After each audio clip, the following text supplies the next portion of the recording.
Vamos meditar na palavra do Senhor. Eu queria que você pegasse a sua Bíblia e abrisse em Romanos capítulo 3. Nós vamos ler do versículo 20 em diante. E esta mensagem, quem vai se batizar hoje? Levanta a mão para eu ver. Quem vai se batizar hoje? Glória a Deus, que maravilha. Essa mensagem vai ser muito importante para vocês também, que hoje vão estar se batizando, né? Que vocês recebam esta palavra como palavra de Deus para a vida de vocês. Romanos capítulo 3, versículos 20 ao 24. Eu utilizo aqui a nova versão internacional, NVI. Portanto, ninguém será declarado justo diante dele, baseando-se na obediência à lei, pois é mediante a lei que nos tornamos plenamente conscientes do pecado. Mas agora se manifestou uma justiça que provém de Deus, independente da lei, da qual testemunham a lei e os profetas. Justiça de Deus mediante a fé em Jesus Cristo para todos os que creem. Não há distinção, pois todos pecaram e estão destituídos da glória de Deus, sendo justificados gratuitamente por sua graça, por meio da redenção que há em Cristo Jesus. Parabéns para você nessa data querida, muita felicidade, muitos anos de vida. Amém. Nosso carinho, viu, lindona? Amém. Meus queridos, não se pode entender o Evangelho de Jesus sem compreender profundamente a graça de Deus, a abrangência da graça de Deus. Não existe Evangelho sem a graça. E eu acho que esta tem sido uma das mensagens menos compreendida do Evangelho. Eu acredito que talvez, desde os tempos de Jesus, as pessoas tiveram muita dificuldade de entender a profundidade da graça. A gente não tem como entender a abrangência da graça de Deus. E aí a gente continua cometendo, ainda hoje, os mesmos erros que foram cometidos na igreja apostólica, na igreja de Atos, na igreja lá de trás. E durante todos essas centenas de anos, milênios de anos, nós ignoramos a grandeza da graça de Deus. Isso é muito sério, porque a nova aliança que foi estabelecida com a morte de Cristo, ela se fundamenta basicamente na graça de Deus. Vocês sabem que a palavra graça significa favor imerecido. É um favor que nos foi feito, ou que nos é feito, sem nenhum mérito. Nós não merecemos nada, mas o Senhor faz esse favor para nós. É isto que nós chamamos de graça. E nesse texto que nós acabamos de ler, nós temos algumas revelações tremendamente importantes, que nos mostram o quanto é importante estarmos na presença do Senhor. Porque a pior coisa que pode acontecer na vida de um cristão é ele ir para a igreja e não entender a profundidade do Evangelho que ele abraçou, ou que o abraçou.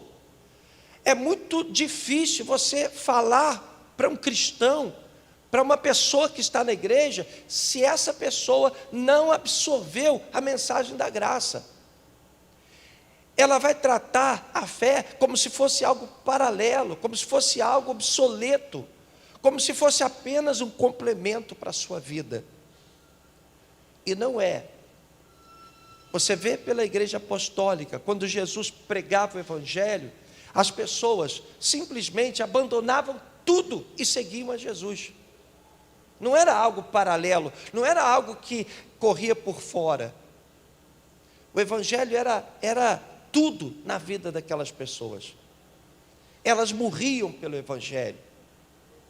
elas eram presas no momento de perseguição por causa do Evangelho. Elas recebiam chicotadas, eram açoitadas por causa do Evangelho. Porque elas entendiam a magnitude do Evangelho, a grandeza da graça de Deus, que haviam conquistado através da fé. E uma coisa que incomoda demais é quando as pessoas pegam a fé e colocam, sabe, eu vou à igreja, legal, eu gosto, eu acho bacana os louvores, eu gosto de ouvir uma boa palavra. Tem pessoas que gostam de vir à igreja para se sentirem um pouco menos pecadoras, faz sentido, mas é muito mais do que isso. Às vezes eu me sinto tão pequenininho. Agora mesmo eu estava lá no meu escritório, orando ao Senhor, pedindo que Deus usasse essa jumenta que sou eu, para poder falar de uma maneira clara, que a igreja pudesse perceber a importância de estarmos aqui hoje, a importância dessas pessoas que estão descendo as águas e sendo batizadas, a importância de vivermos pela fé. A impressão é de que a coisa é tão grande que a gente não consegue encontrar palavras para poder exteriorizar essa grandeza. E a gente se sente tão pequenininho. Às vezes a gente desce do altar se sentindo a menor das criaturas, como se a gente não tivesse conseguido cumprir a missão. Porque a coisa é muito mais séria do que se possa imaginar. E nesse texto bíblico, o apóstolo Paulo escreve uma carta para a igreja que estava em Roma, e ele diz o seguinte, olha como é sério o que Paulo diz. Ele diz o seguinte, olha, ninguém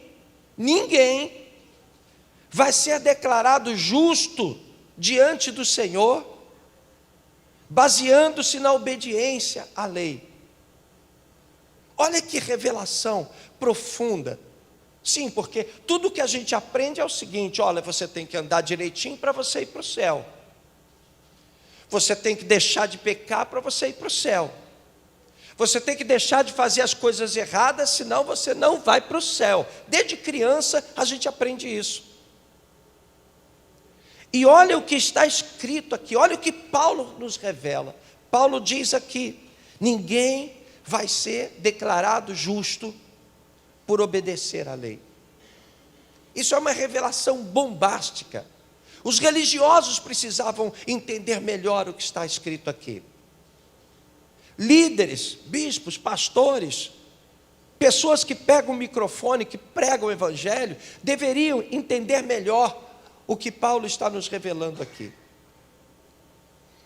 Ele diz, ninguém será declarado justo baseando-se na obediência à lei.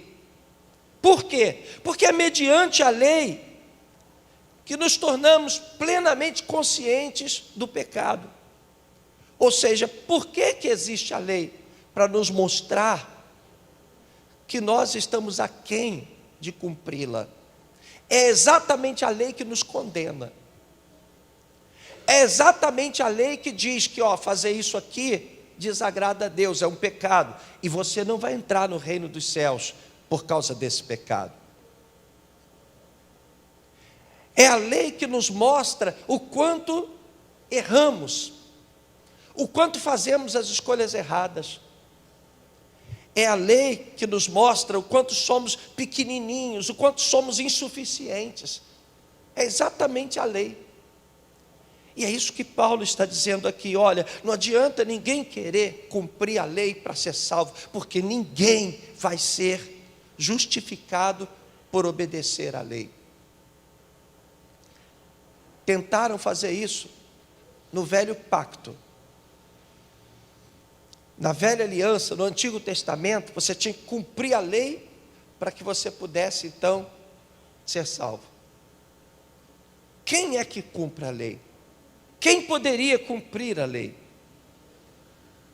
A Bíblia Sagrada diz, esse é o meu versículo chave, eu amo esse versículo. Se eu fosse você, eu anotaria esse versículo, eu anotaria na sua Bíblia.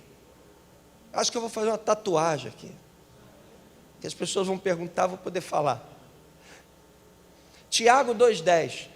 Se você cumprir todos os itens da lei, ou seja, se você fizer tudo que a lei mandar, cumprir todos os itens da lei, mas se você quebrar um só item da lei, é como se você tivesse quebrado toda a lei. Está aí no telão. É como se você tivesse quebrado a lei integralmente. Então quem é que vai poder se sentir justificado por méritos pessoais?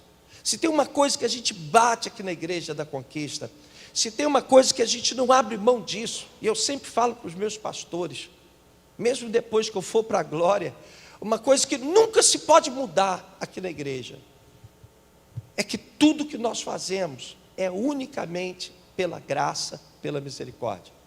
Eu estou pregando aqui pela graça, pela misericórdia. Muitas vezes você olha para um pastor e ele faz questão de dizer: eu sou tal, eu jejuo, eu oro, eu sou consagrado, se eu botar a mão em você, você vai ser curado, eu sou o cara. Geralmente é o que se passa por aí. Até na forma de se vestir, o pastor tem que sempre se vestir de uma forma mais, requintada, porque ele quer se mostrar diferente dos demais. Mas eu não vejo fundamentação bíblica nisso. Não vejo.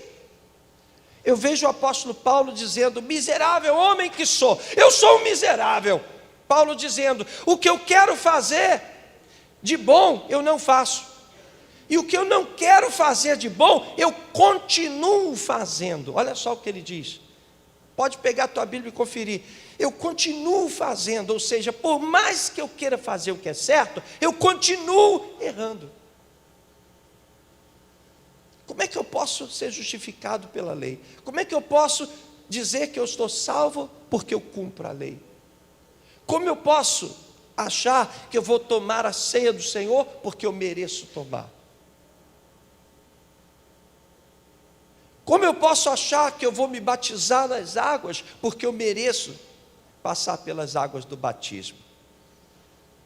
Ninguém merece nada. É tudo pela graça. Diga comigo, é tudo pela graça. Versículo 21 ele diz: mas agora, ou seja, antes não era assim. Com a vinda de Jesus, dá uma ideia de tempo. Agora se manifestou uma justiça que provém de onde? A justiça provém de Deus. Diga comigo, a justiça provém de Deus. Ou seja, é algo que vem de Deus, não é de mim. Não sou eu que vou me tornar justo. Agora se manifestou uma justiça que provém de Deus, independente da... O que Paulo está dizendo aqui? Paulo está dizendo: olha, mesmo que você não cumpra a lei, você será justificado, porque essa justiça vem de Deus. Quem pode glorificar o Senhor? Você entendeu? Mesmo que você não seja capaz, mesmo que com todo o seu esforço você não consiga, você quer, mas não consegue cumprir a lei, não tem problema, calma, porque a justiça vem de Deus, é Ele quem te justifica. Glória a Deus. Você sabe de uma coisa? A gente prega uma coisa e muitas vezes enxerga de outra forma. Existe o olheiro, existe o barro que se transforma num jarro. A Bíblia diz que Deus é o olheiro, nós somos o barro. Se o vaso é quebrado, quem é que pode consertar o vaso? O vaso pode se consertar sozinho? Às vezes a gente se culpa tanto, não, eu tenho que mudar, eu tenho que ser diferente, eu tenho que mudar. Como é que o vaso pode se consertar? O vaso está todo quebrado lá, o vaso não pode se consertar sozinho. Como é que o vaso é consertado? Quem é que pode consertar o vaso? É o olheiro. Amém?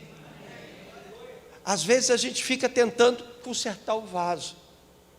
A gente tem que entender quem vai fazer o quê. Não sou eu que tenho que consertar o vaso. É o oleiro que conserta o vaso. É aquele que mexe. É aquele que manipula o barro que conserta o vaso. Às vezes as pessoas dizem assim: eu não consigo parar de fumar, eu não consigo largar meu pecado, eu não consigo deixar de fazer isso ou aquilo. Por que você não consegue? Porque não é você que vai conseguir. Você não vai conseguir. Quem conserta o vaso é o oleiro. O que você tem que fazer é se submeter ao oleiro. É o que nós podemos fazer, é colocar a nossa vida diante do oleiro, é deixar o oleiro trabalhar, é orar mais, é buscar mais, é se consagrar mais. Paulo, quando se converteu, ele disse: olha, tudo que antes era importante para mim, ou seja, aquilo que antes eu não conseguia de jeito nenhum deixar de fazer, se tornou refúgio, por amor a Cristo. Porque a relação dele com o oleiro foi tão grande que ele não teve problema nenhum em ser consertado, porque é o oleiro que nos conserta. Você pode glorificar a Deus? Diga para quem está aí do teu lado: é o oleiro, é aquele que faz o jarro que te conserta. Não é você que vai se consertar, é o oleiro que te conserta. Tem que buscar mais o oleiro, você tem que estar mais com Deus. É o Espírito de Deus que vai mudar a tua cabeça, a tua mente, teu coração. É o Espírito de Deus que vai fazer você ser diferente. Vamos de novo, versículo 21. Mas agora se manifestou uma justiça que provém de Deus, independente da lei, da qual testemunham a lei e os profetas. Ou seja, está baseado na palavra. Justiça de Deus, não é minha justiça, é a justiça de, não é o que eu acho, é o que Deus acha, é justiça que vem de Deus, mediante o quê? Mediante a fé. Quando eu creio, então eu recebo essa justiça. Justiça de Deus mediante a fé em Jesus Cristo para todos os que creem. Quem crê dá um glória bem grande. Então a justiça de Deus está sobre a tua vida, amém? Não há distinção, pois todos pecaram. Faz assim, faz. Pois todos pecaram. Diga para quem está do teu lado: você é um pecador. Faz isso não, gente. Faz isso não. Isso aí dá um BO danado. Paulo escreveu aqui: olha, todos somos pecadores. Tem esse negócio de eu chegar aqui e querer passar para você que eu não sou pecador, não, eu sou santinho, porque, não, todos. Paulo disse: olha, Jesus veio para salvar todos os pecadores, dos quais eu sou o pior. É assim que ele se colocava. Você entende?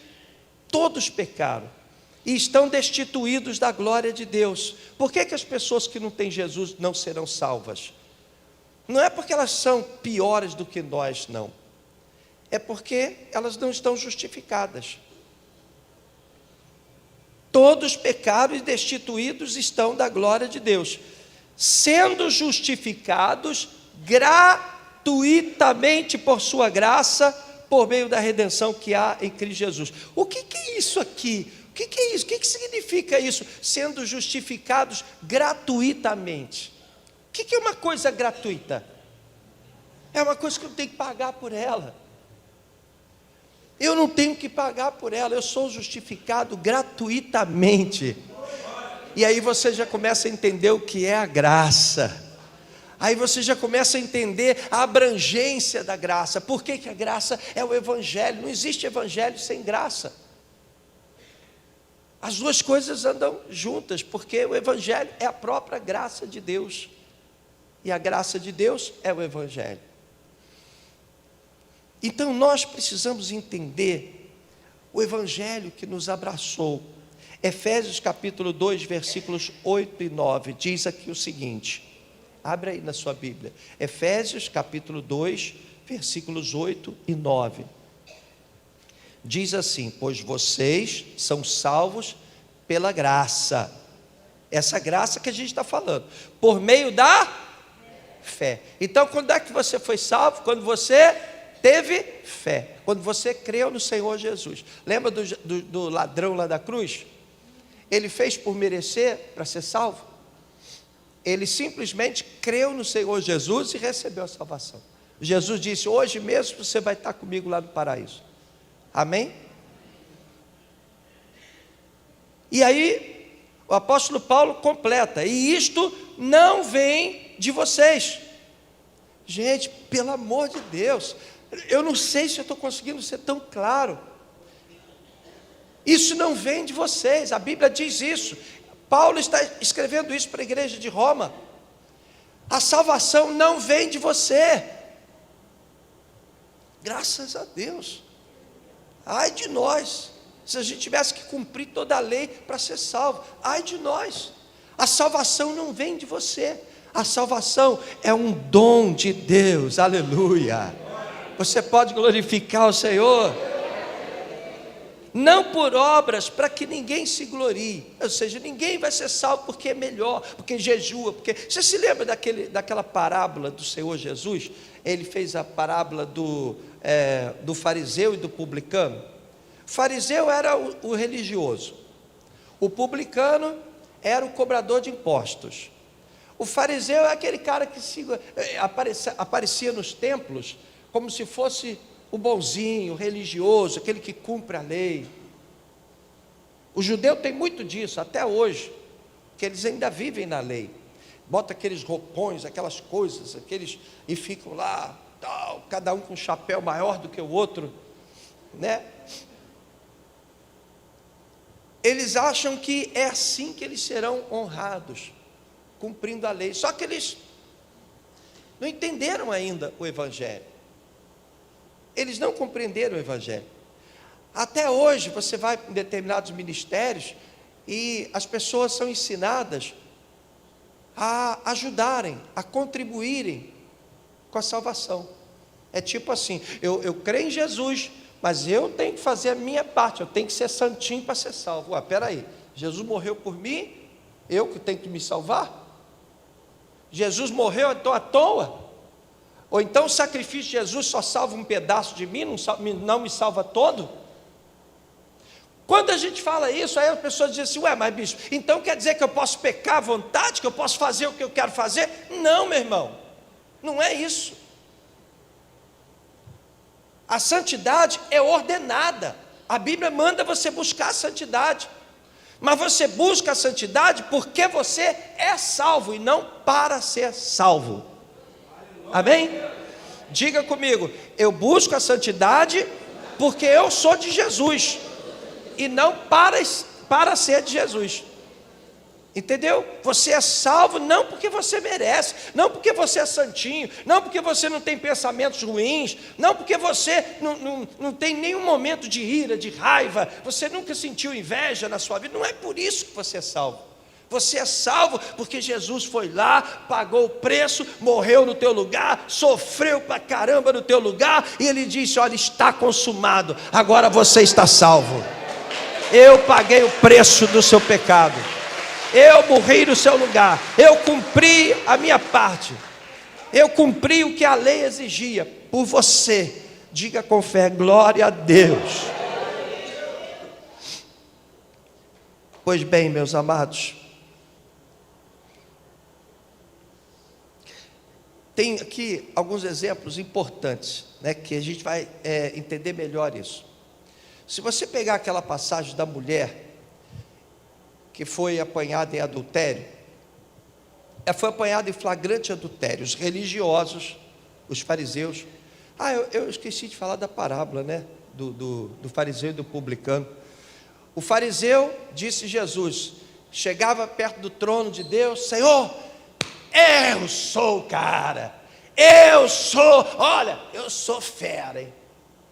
Eu sou o cara, eu sou dizimista, eu dou dízimo de tudo, eu faço, aconteço, eu jejuo e tal, contando uma vantagem.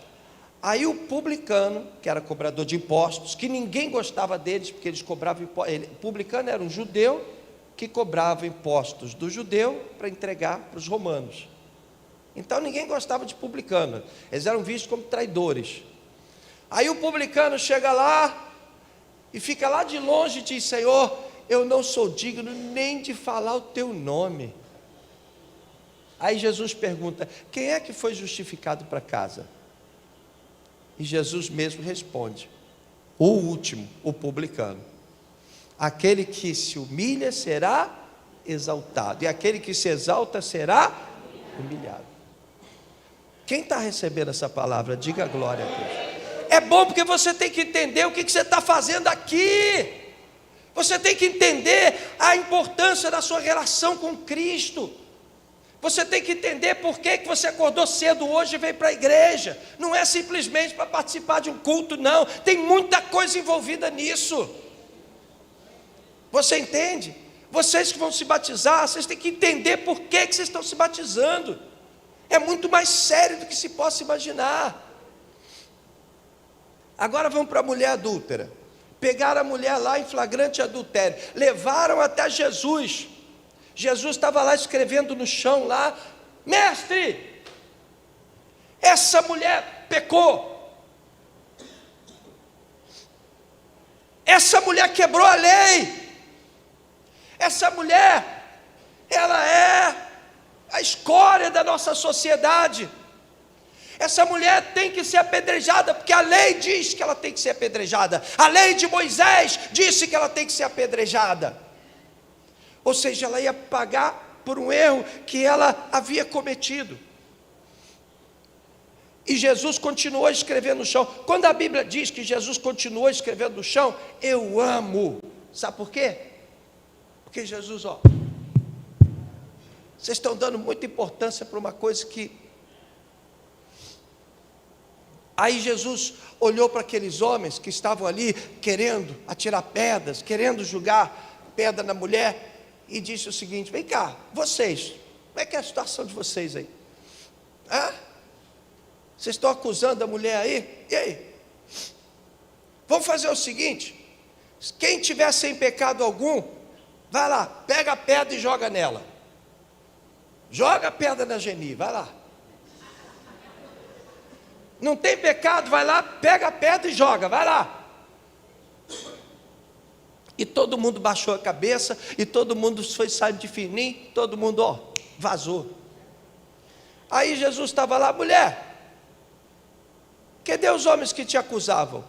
Jesus, eu acho que ninguém me acusa mais não, porque aí, foi todo mundo embora.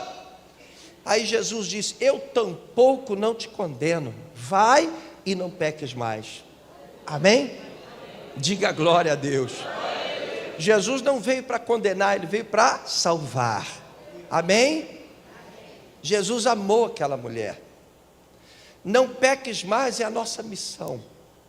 Não peques mais tem que ser um desejo ardente no nosso coração. Não pecar deve ser uma vontade extrema dentro do seu coração. Você tem que desejar não pecar, mas não para ser salvo, porque você já é salvo. O amor de Deus tem que te constranger a tal ponto de você dizer: eu sou miserável mesmo, meu Deus, eu quero mudar minha vida. Não para você ser salvo.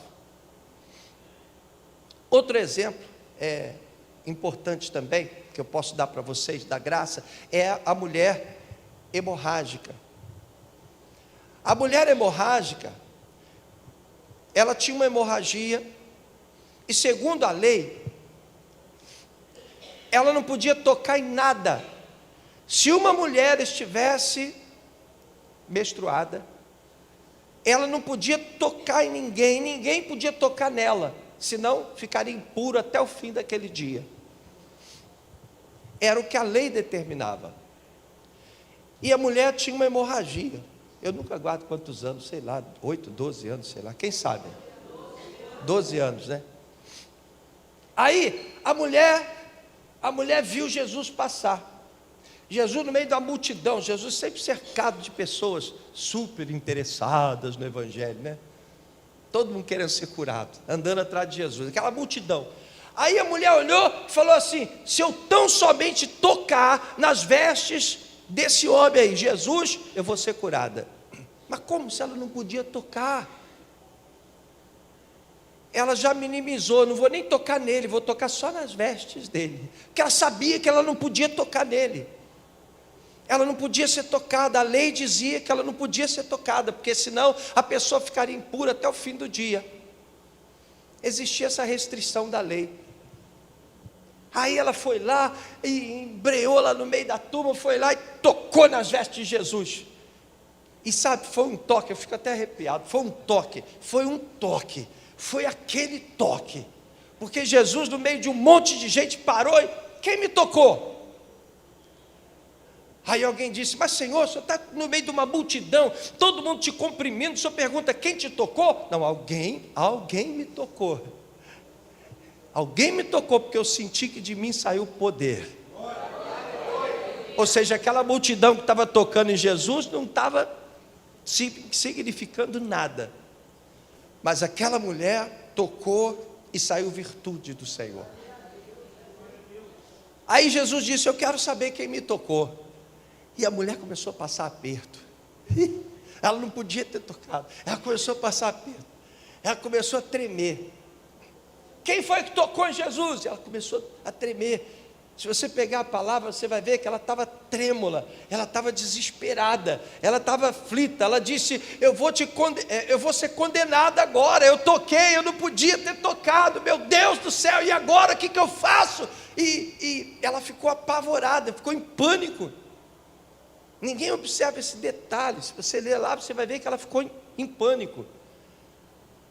Aí descobriram a mulher falou, estou lascada, agora lascou-se, agora estou perdida. Descobriram que eu toquei, eu não podia ter tocado. Aí Jesus olha para ela, eu imagino o rosto de Jesus. Você consegue imaginar o rosto de Jesus? Imagina aquele rosto, né? Pacificador, aquela coisa. Aí Jesus olhou para aquela mulher, diferentemente dos religiosos. Vamos atirar pedra, tirar pedra. Gente, a religião continua a mesma porcaria. Dentro da igreja, um querendo atirar pedra do outro. A gente tem que quebrar isso, a gente tem que mudar isso. Eu tenho feito isso para ensinar sobre a graça, para acabar com isso. Na igreja mesmo, quando uma pessoa erra, tem gente da igreja que vem me procurar. Bicho, o senhor não vai fazer nada, não? Como quem diz, o senhor não vai expulsar essa pessoa da igreja, não? Você entende? Aí Jesus olha para aquela mulher, coitada, a mulher estava lá trêmula, assustada, apavorada. E agora, o que eu vou fazer na minha vida? Eu vou ser descoberta, meu Deus. Aí Jesus chega, mulher, foi você que me tocou? Sim, Jesus, foi. Desculpa, Jesus. Mulher, fique em paz, a tua fé te salvou. Amém.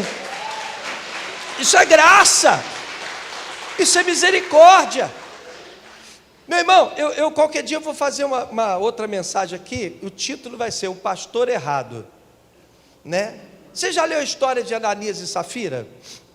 Quem já leu a história de Ananias e Safira? Sabe quem foram esses dois? Preste atenção nesse lance, preste atenção, isso é importante. Ananias e Safira eram homens, era um casal, né? Ananias, a mulher dele chamava Safira, e eles venderam uma propriedade, e eles tinham prometido dar, né, esse dinheiro para a igreja, para o reino. Eles eram cristãos, eram discípulos de Jesus, eles venderam a propriedade. Só que quando eles venderam, eles pensaram, não vou dar tudo não, eu vou dar só uma parte. Às vezes as pessoas dizem assim, no Novo Testamento pouco se fala de dízimo. Tem gente que diz que dízimo é do Antigo Testamento, é da lei. Não, dízimo é antes da lei. Abraão, muito antes da lei ser colocada nas mãos de Moisés, já era dizimista, já deu dízimo de tudo. Por que não se fala tanto de dízimo no Novo Testamento? Se fala, mas não com tanta frequência como no Antigo Testamento. Porque no Novo Testamento as pessoas davam era tudo. Você pega lá a igreja de Atos 2, diz que eles pegavam tudo que possuíam e entregavam. Você vê a viúva que foi lá na frente, Jesus estava lá no gasofilácio, a viúva foi lá e deu todas as moedinhas que ela tinha. Você está entendendo?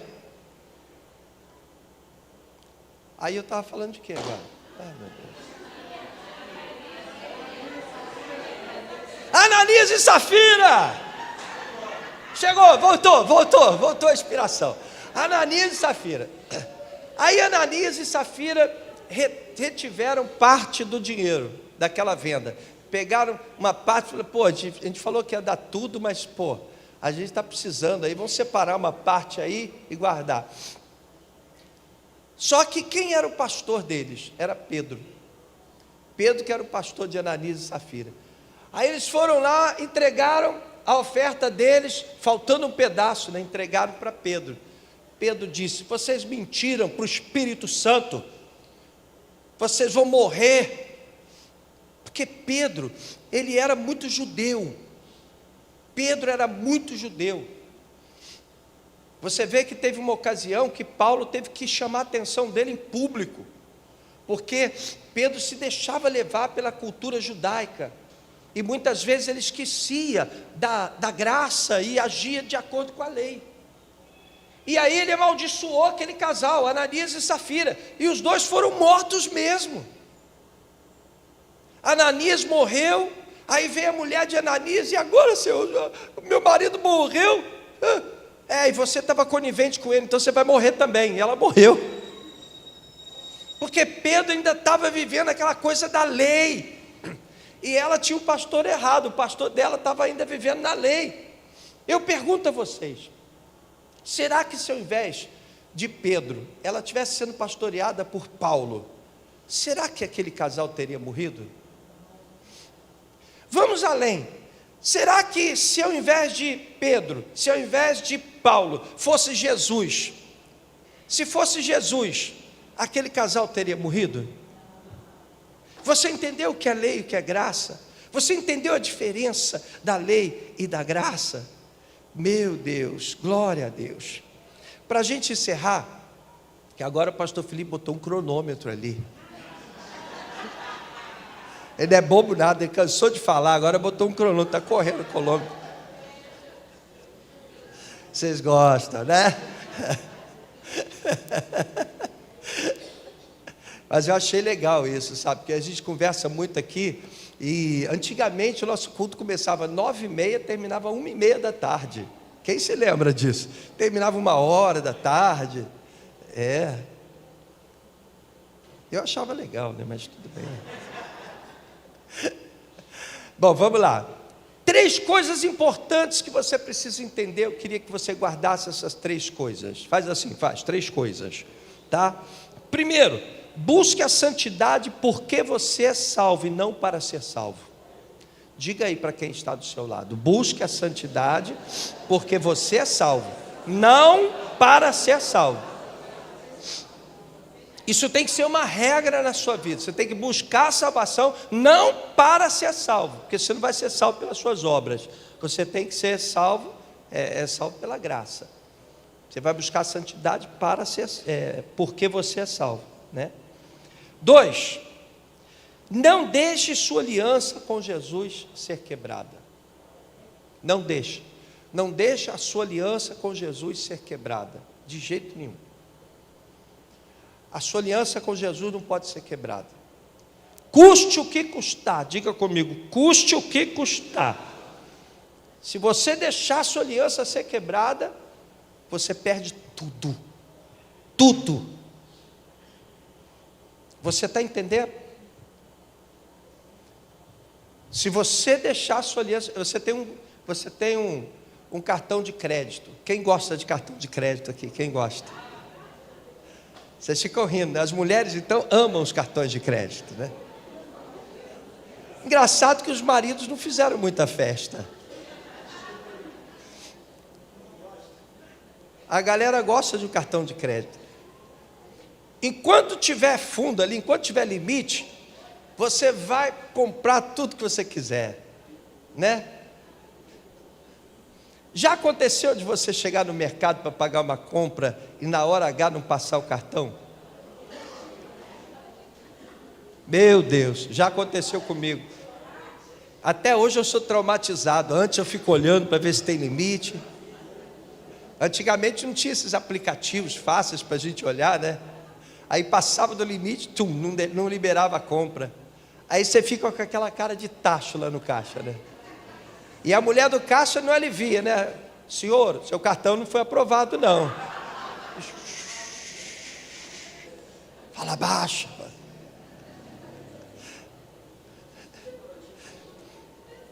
Assim é a nossa vida com Jesus. Enquanto você estiver com Jesus, você tem tudo. Se você quebrar sua aliança, o cartão não vai passar.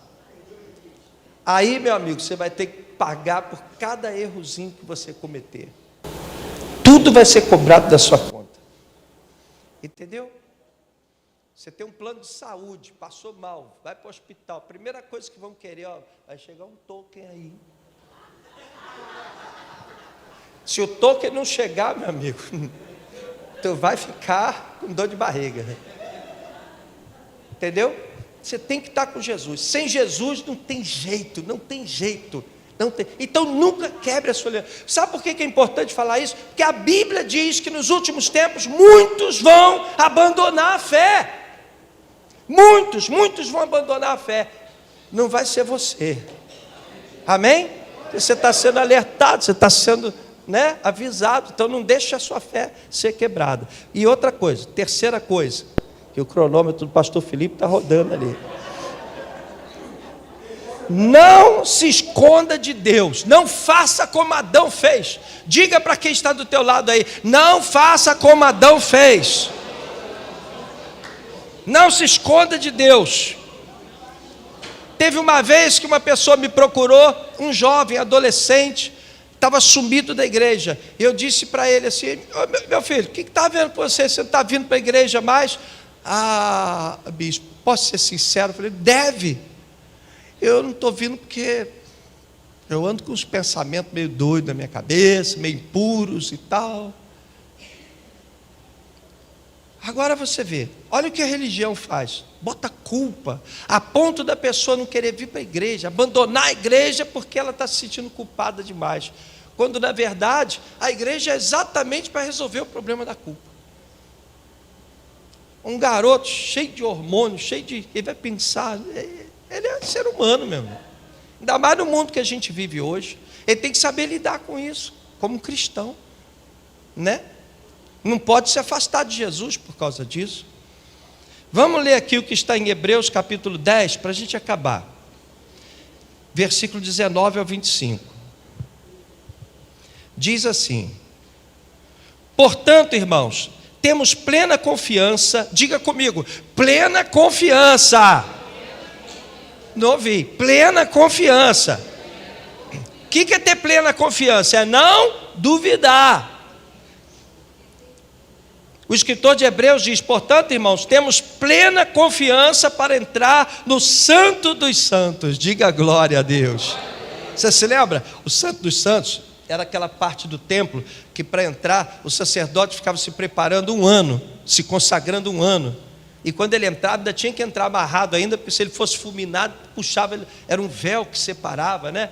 Um véu que não deixava, que limitava aquela área ali que chamavam de Santo dos Santos.